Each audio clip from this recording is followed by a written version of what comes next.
Vous écoutez Europe 1, il est 9h30, le journal des médias avec Romain Ambro. Rebonjour Romain. Rebonjour à la une ce matin, du changement dans Top Chef sur M6, du changement dans C'est à vous sur France 5 et une polémique après les propos de Jean-Michel Larquet sur RMC.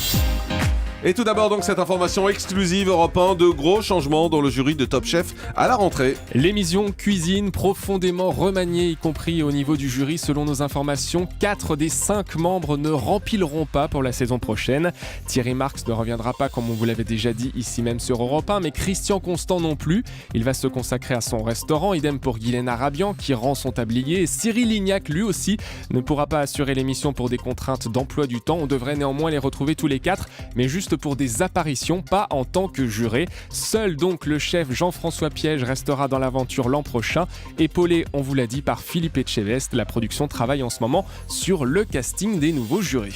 Et puis cette polémique après les propos de Jean-Michel Larquet en plein match Argentine-Pays-Bas, c'était mercredi soir sur l'antenne de nos confrères d'RMC. C'est la première fois que je vois un blanc courir plus vite qu'un noir. Une petite phrase lâchée 20 minutes après le coup d'envoi de la demi-finale, un commentaire qui fait beaucoup de bruit depuis, colère des internautes jugeant ses propos racistes et puis un léger flottement dans la cabine des commentateurs au moment où la phrase a été lancée.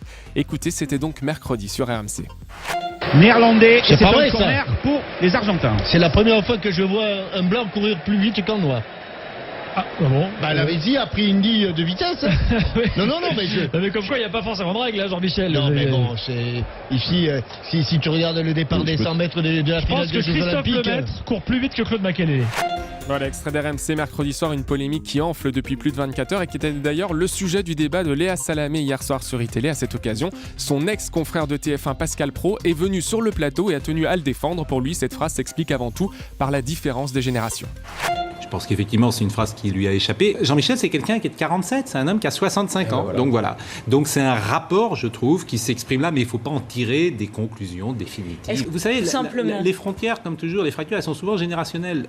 Quelqu'un de 20 ans dirait pas ça. C'est vrai. Voilà, quelqu'un de 65 ans dit ça. Moi, je dis à mes enfants, quand ils vont voir mes parents, faites attention, parce que ces gens qui ont 80 ans, ils ont des rapports, des choses, parfois, qui peuvent choquer. Ben voilà. Voilà, vous pouvez réagir bien évidemment sur les réseaux sociaux si vous le souhaitez, sur les Twitter et Facebook pour nous dire ce que vous pensez de cette petite phrase, si vous la jugez raciste et si vous comprenez les explications de Pascal Praud qui explique donc que c'est un problème de génération et de compréhension. France 5 a présenté ses programmes de rentrée. Et pas de révolution, la chaîne mise avant tout sur la stabilité pour la saison prochaine. Parmi les petits changements, Marina Carrère d'Ancos qui récupère Le Monde d'en face à la place donc de Carole Gessler qui elle bascule sur France 3 pour Des racines et des ailes. Quelques aménagements dans les émissions comme La Quotidienne, Medial Mag et ses politiques. Alessandra Sublet reste un visage de France 5 même si elle arrivera sur France 2. 2 numéros de Fais-moi une place sont d'ailleurs programmés à la rentrée. France 5 dont le budget de cette saison s'élève à 139 millions d'euros. C'est 3 millions de moins que pour l'année qui vient de s'écouler. 2 nouveaux visages à la rentrée dans C'est à vous. Anne-Elisabeth Lemoine, tout droit venue de Canal+, et puis Pierre Lescure, qui lui aussi aura son couvert désormais à la rentrée autour de la table de C'est à vous.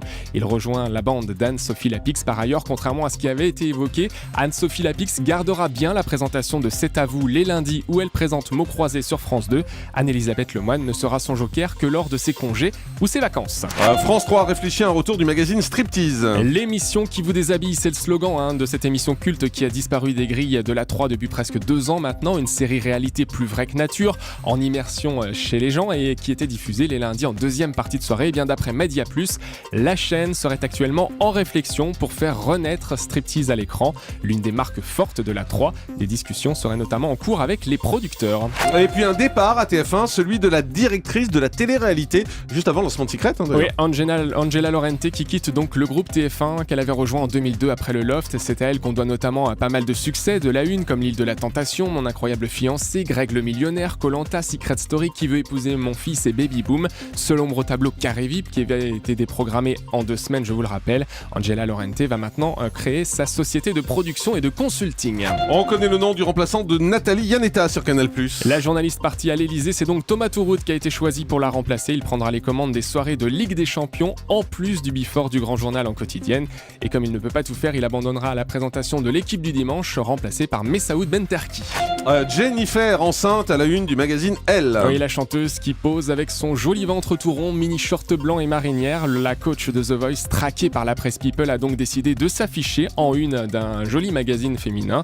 Jennifer accorde une interview où elle parle de ses angoisses de grossesse et de la vie à deux sans pour autant se dévoiler. Elle a même demandé aux journalistes de Elle de ne pas citer le nom de celui qui partage sa vie. Interview à lire dans le magazine qui est en kiosque aujourd'hui. Voilà, elle pose enceinte à la une du magazine Elle et après elle va nous expliquer qu'elle protège sa vie privée, qu'il faut pas parler de sa vie privée, c'est tout à fait logique.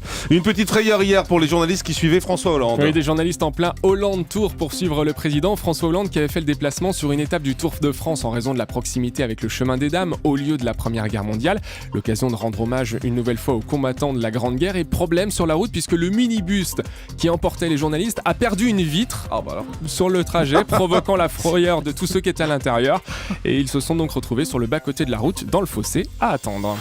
On termine avec le chiffre du jour. Avec 230 émissions du Grand Direct des médias et une 11e saison qui s'achève. 46 semaines à vous réveiller tous les matins avec Europe 1 pour tout savoir sur l'actu média, les audiences, le zapping, 144 infos exclusives, 73 invités torturés par les questions de Jean-Marc, 135 oranges épluchées en pleine émission par Julie, 12 fous rires.